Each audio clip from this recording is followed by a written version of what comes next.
Welcome back, everyone. This is Joe Rendacci from Two Vintage Sports Guys doing a very special podcast today.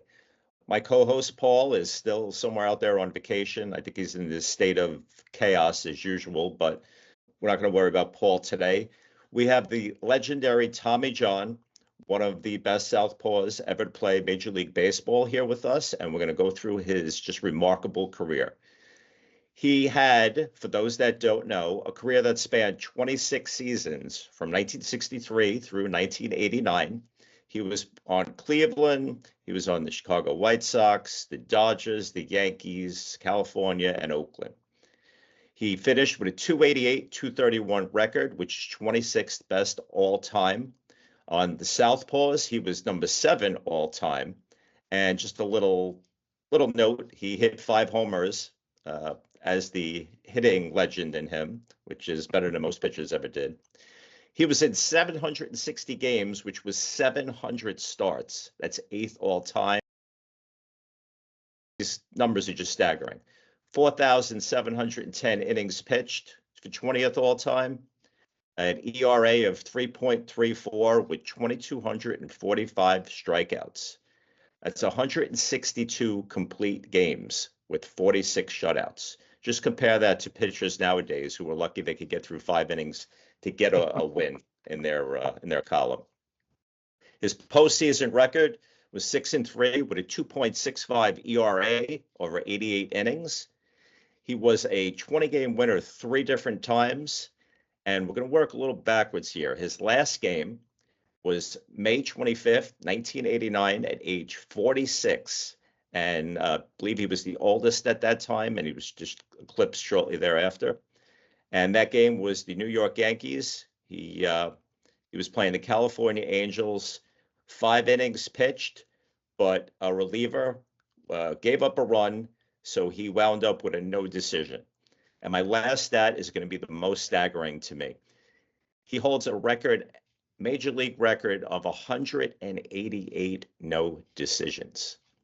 So on top of his 288 wins, how many of those no decisions, if they weren't ruined by a reliever, how many more wins would he have? 12 would have given him an easy to get to 300 and a no-brainer for the Hall of Fame, which shockingly he is not in. We're going to just kick it off to Tommy now to introduce himself. And then, Tommy, if you don't mind, I'd like to just work a little backwards and some of your thoughts on that last game. My last game that I pitched? Yep. Why don't you just introduce yourself first? I just gave you one, but. Hi, I'm Tommy John, former Major League pitcher. I can't tell you about my last game I pitched because I can't remember it. That's how old I am. That's all right. I can't remember did it last night. I'm a little bit younger there, so don't worry about it. But what the record shows is, as I mentioned, you pitched a good 5 innings. A reliever gave up a run. You didn't get a decision.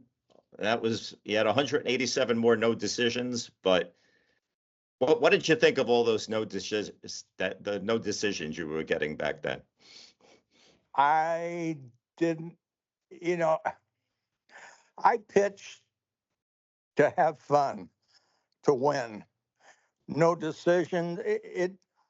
I didn't even think about it, truthfully, until somebody told me that about the 188 no decisions. I pitched. That was my job, and I worked for my job every year, and come what may, I got ready for the ball game. And the managers that managed me knew that all they had to do was say, TJ, get ready. You're going to go in 2 innings. I get up and I get myself ready to pitch out of the bullpen. That was my job.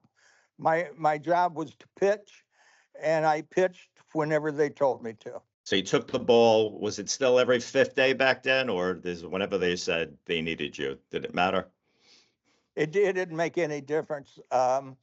Mostly every 5th day. Now, I know you had after your surgery, we could just mention that quickly here. I mean, I how do you feel being known, uh, you're obviously known as a legendary pitcher, but with the Tommy John surgery, what's your thoughts about how now people refer to that? I'm blessed. Um, when I hurt my elbow, I couldn't pitch. I mean, I couldn't throw the ball 20 feet. And I was with the Dodgers at the time, and we had an outstanding orthopedic surgeon by the name of Frank Jobe. And Dr. Jobe was our team physician, but he was also a very good friend. And he told me I was going to need surgery. I didn't want it, but he said it, and okay, let's go. Let's do it. And it looks like you then worked with your pitching teammate, Mike Marshall, which says taught you how to pitch in a way to put less stress No, on your no, legs and arm. that is false. I Okay, wouldn't that's out there. I wouldn't ask Mike Marshall where to let my dog take a poop. See, see where we are now. Everything we get off the internet, we have to question it. So, was there actually somebody else who helped you uh, learn a different way to pitch after that? I didn't. I pitched the same way before surgery as I did after surgery. Okay, and that going by the fact that you won 164 games after surgery, it obviously you went right back to what you were doing. Yeah, And some of your most productive years with the Dodgers and Yankees were right after that. Did you feel blessed that you were able to come back and still perform at such a high caliber and make the All-Star team 3 times after that? I came back because that's what they were paying me to do. And when you came back, did you take the mound with no fear of re-injuring it? Did you just give it your all each game? Did you feel you held back any just in case of? Nope. I went out and I pitched. I warmed up. I pitched as long as the batters would let me. And then I went in, iced my elbow, and got it ready for my next start. And being that you pitched through 3 decades of the 60s, 70s, and 80s, and you were a year off short of making it 4 and getting to the 90s, what's your thoughts on hitters you faced back from the 60s versus the 70s versus the 80s? Do you remember who your like toughest batter that you ever faced was? Toughest hitter back was a left-handed hitter. I couldn't get the son of a gun out, and it was Dick McAuliffe. Okay, I'm not going to remember that off the top of my head. Who did he play for? Detroit Tigers. There we go. Okay, and a lefty, no less. You couldn't I slide could that one past him, I'm guessing. Nope, I couldn't. I couldn't do it. And would you say going into was that what years was that about? Was that in the mid 60s? Yeah, Okay. And then as you got into the 80s, and when you start getting into the 80s, you're starting to see skinnier players with bat speed is always a thing. They started getting a little bigger and bigger, right? And we know by the time the 90s came with McGuire and Sosa, and they all look like linebackers hitting all those homers. But from what you remember in the early 80s, was there a tough guy to pitch to as you were winding your career down? you named one of them. Mark McGuire was tough. Yeah. If I remember right, I think he had 49 homers in his rookie season. So that man Yeah, can hit. and the thing about Mark, his dad was my dentist back in California. Yeah, Really? yeah. That's funny. What about his Bash brother, Jose Canseco? If it's funny, I got Jose out. Well, I think he struck out fair amount, right? So, and I No, don't I didn't. remember, was he I didn't righty? strike him out. I didn't strike him out. I got him out. when I compare your record, it's funny if you pitched back then alongside, not on the same team, but at the same time with Sandy Koufax. Sandy Koufax, for those that don't remember, is considered one of the greatest pitchers, right, of all time. But if you look at his stats, and anybody who back then would probably know, he had major leagues for 12 seasons, but really the phenomenal seasons were only like the last five. He retired after 12 seasons, but his first six or seven, it was like the tale of two pitchers. Do you remember anything about Sandy? Well, yeah, when I went in to get my arm operated on, I told Dr. Job, I said, "Now, when you're in there, give me a Koufax fastball." And he just laughed. He said, "Okay, I will." Well, when it came out, and he did give me a Koufax, but it was Mrs. Koufax. That's funny. What No, I don't see. I was in the American League, and Sandy was in the National League, so I never saw him pitch. Oh, wow. Okay. That's true, right? It's not like all the interleague play today, and I'm guessing you didn't face him, obviously, in the World Series. But did you, when you were with the Dodgers, was he part of the front office at all? Was he still around the team, or was he not really? He would come down to spring training, and Sandy and I would just, we'd talk baseball and this, but he was a very, very nice gentleman. As you said, great gentleman. Yeah. And you now came out of, and I know I'm not going to pronounce this right, Terre Haute, Indiana? Or how do you pronounce that properly? Terre Haute. It's French. It means high land. Haute means high. Terra means land. And yeah, I was born there in 1943, and I started playing baseball, I think, in any kind of league or whatever, about I must have been 8 or 9. But I didn't. I pitched maybe an out or 2 outs.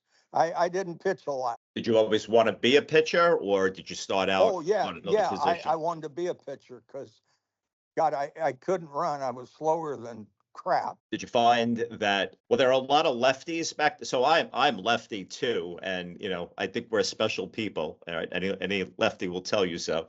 Was there a lot of left-handed pitchers? I don't know. I have no Did you idea. pitch or play against many I don't know. I lefties? just, statistics mean nothing to me. I wanted to get the ball, go to the mound, pitch, like I said, pitch as long as the opposing hitters would let me. If they would let me go 9 innings, I went 9 innings. If they got me out earlier, I was out of the game earlier. But I pitched, and I enjoyed pitching. I had fun pitching, and I would do whatever I could do to keep that going. And you were a true workhorse just by your stats showing it. If you were pitching nowadays, Yeah, but like 5, 6 innings. I was a workhorse, but I was a Clydesdale. Okay, well, that's a good one, right? So you would have probably 250 more starts if you were pitching in the last decade or two, with the way they take everybody out, and we have specialized relievers and closers. It's just, but that just wasn't the thought back then. Like you said, you took the ball, you went out, and you didn't stop until you won the game. Yeah, that's right. And to that point, when you look online and they compare you to others, after you, Tom Glavine, I see his name come up a lot, right? Glavine he didn't whiz the fastball by you at 2 miles an hour. He just knew where to put it to get you out, right? So exactly. And that's really that's all it's about, just getting them out. So if you got the call tomorrow from the Hall of Fame committee, Which hat would you wear into the Hall of Fame? Which team? I do not get to choose that. The Hall of Fame does. So Oh, whatever really? hat. I thought it's always the player that picked it. It's the Hall of Fame. No. It's the Hall of Fame. They All tell right. you what hat you're going to wear. All right. Well, just whisper into my ear, and if it was your pick, which one would it be? Or do you not want to share that? I'll share it. It doesn't make any difference. I had some great times with the Dodgers, especially with Lasorda. But probably I would wear a Yankee hat. Interesting. Very interesting. All right. Now let's spend a few minutes, and if Mark will go, if you want to introduce yourself, and we'll talk about some of Tommy's cards in your collection. We have a good friend of mine here that's also a guest host today. It's Mark Turner. Mark, you're an avid card collector and good friend of Tommy. Why don't you give us a little quick introduction about yourself? Yeah. So years ago, I was collecting and dealing in vintage cards, mostly sporting 1910, 1911 sporting life cards. Um, those cards were comparable to the T206 cards, not as popular, but it still had Honus Wagner, um, Cy Young, and all the big players back then. And then the market was doing really good. And then in 2008, with the downfall of everything, the market crashed, like totally crashed. So I kind of got out of it. And then when I met Tommy a few years ago, I got back interested in trying to get, I have 99% of his cards right now, trying to get every year from 63 to 89. There's maybe one or two that I still have to get, and I'll get them eventually, but I'm looking for the high grade ones, like 8, 9s, and 10s. So they're all graded. And I also have baseballs uh, from him that he signed for me. And he graciously signed baseballs for family too. So you said 63. So we have his 64 tops, right? Rookies cards with him and Yeah, Bob it Chance came on out. it. It came out in 63 for 64. So Yeah. Okay. So that's his first card. And I know you yes, have a bunch of them. a bunch of them. Yeah. And then what would you say is your next favorite card that you have of his? I like the Kellogg one. That one's pretty cool because there's not many of those. Because the So kid, that's the 1978 Kellogg's 3D Superstar card. correct. Yes, because a lot of kids. I don't know if they came in the box or they cut them out of the box. I don't have the card with me. It's at my house, but I have a few hand cut cards that people would cut by hand. So they must have been on the box. Well, And I think, yes. And to that point, the Kellogg's card, the 3D card came in the box. That oh, was an in the actual box. Okay. card. Okay. But they're also, I'm not sure, and Tommy might know or not. I remember back in the 70s cutting the cards off of the bottom of Twinkie boxes. Yeah. Yeah. I'm not sure if Tommy had one of those, but I have a few of those that I cut and still have like that. Yeah. But Yeah. what so we have that. We have his again, when we look at them by decade, we Hmm. have his 77 Dodgers uh card, which you can see on the screen. Yeah. And then we have the 1980 Yankees Tommy John card. Yeah. And I believe his last card is the 89 tops, right? Tommy John? Yes, that's the last one Tops did. But back about 4, 5 years ago, they started doing legends and limited edition legend cards, and I have some of those. I could get you better pictures because I know when I took a picture of them, they're laid out in my closet. Um, I don't know how good you got those pictures, but there are a few 2021 to 2023 cards that just do throwbacks just to show like him from. It's called Legends, I guess. Well, the one I have on the screen, the 1994 Upper Deck All-Time Heroes card, right, with him in Okay. black and white there. That was the last one I found online, but you have others that you'll share. I have ones from I think 2021 to 2023 that I believe Topps did for Legends. I guess they call them Legends, but when I get home, I could see better. Okay. And ask Tommy how he feels about him still showing up on baseball cards every now and then on Legend cards. Yeah, you're still on baseball cards, Tommy. One thing Now I you do have to, mentioned, Go yeah, ahead. you mentioned you have a ball, some balls of his. Why don't you give me some Yes. information on that? Yeah, so I have a ball he gave me, or Cheryl and him gave me, that last year he had 50 of these made for his 50th anniversary of the surgery. And Cheryl gave me, he signed the number 20, sorry. He signed the number 24 for me. He kept the number 25 because that was his number through his career. Okay. And what other memorabilia do you have So there of Tommy's to I have, share? yeah, I have another one. I think I bought this off eBay. It's from him in 1977, and he won 20 games in 97. So he signed it, Tommy John, 1977, 20 wins. Very cool. Very cool. What about what else you have? You have any posters or what No, other I don't have memorabilia? posters. He does. He has a ton of posters about him in that office. One thing I do have to share before I forget, I asked him one time, the 26 years that he pitched, how many times did a batter rush him and try and fight him? And I think you said one. Right? Dick McCullough. Yeah, Dick McCullough, one batter. Imagine that in 26 years. Now you see it in almost a lot of games. It's crazy. Dick McCall. Wait, who did he say was the guy he couldn't get out? Is it Dick McCall? I had a hard time, yeah. Yeah. And that's the guy that rushed Yeah. him? Yeah, yeah. Why did he rush you? Did you finally hit him because you couldn't get him out, or? No, I don't know. I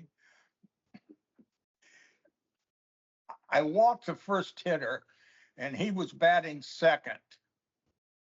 And I walked the first hitter on like 4 pitches, and he gets in the batter's box, and I throw a ball, and it's high. And he backs out of the batter's box, and I see him mouthing me. And I said, well, you don't like it? Come on out. And he did. So he took that invite, basically. Yeah. But imagine that in all those games, only one batter rushed him. That's amazing. And it's the man he mentioned was his toughest out. I Yeah. mean, that's entertainment right there. You can't make Yeah. that up. Yeah. Very cool. All right. Yeah, that's all I got. I mean, no, Tommy's been great. I went to his 80th birthday party, and Bucky Dent. Does he want to mention his bourbon at all? Oh, yeah. Talk about your bourbon. Well, I don't know how it happened, but there's a bourbon out there. You remember the Field of Dreams, the movie? Yes. Well, who was the old ball player that walked into the cornfield? Ray. Well, the actor was Ray Liotta playing Shoeless Joe Jackson. That's it, Shoeless Joe. Yes. And so they gave us, I don't know, 300 bottles of bourbon made from corn from that cornfield. And then on top of the bourbon bottle is the cork, and the cork's got my face and my likeness, my name, and all that. That is very cool. And it was delicious. Thank you for sharing it. I That's okay. enjoyed it. Where where do you get that? Is it online? Where do you buy that from? From here, From here. his house. Oh, from his, okay, well, Email Cheryl dot Zeldin okay. at Is there, do you have a yahoo.com. website as well, or is it just an email? No, just an email to her and she'll. Got it. Okay, I will share that. All right, well, we're gonna get close to wrapping this up. Tommy, it has been a pleasure. Is there anything else you'd like to share with the audience before we go? Something that might have popped into mind? No. No, I can't All think right. of any. Well, all right. Well, that's it. I want to thank the audience for joining us for this very special episode, and stay safe out there.